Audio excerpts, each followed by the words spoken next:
आज पुन्हा एकदा तिसऱ्यांदा महाराष्ट्र राज्याचे मुख्यमंत्री आदरणीय देवेंद्रजींच्या समवेत उद्योगमंत्री या नात्यानं डावसला जाण्याचा योग आलेला आहे।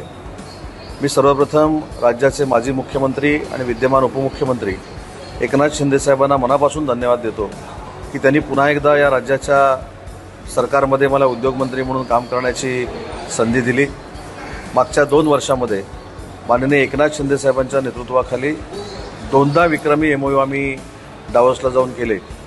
मला असं वाटतं की तीच परंपरा माननीय देवेंद्रजींच्या नेतृत्वाखाली आम्ही डावसमध्ये अबाधित ठेवू आणि यावेळी देखील लाखो रुपयाचे एमओयू आम्ही नक्की महाराष्ट्रातल्या युवकांना आणि युवतींना रोजगार देण्यासाठी आम्ही करू आणि फार मोठी गुंतवणूक, फार मोठी परकीय गुंतवणूक आम्ही महाराष्ट्रामध्ये आणण्यामध्ये यशस्वी होऊ।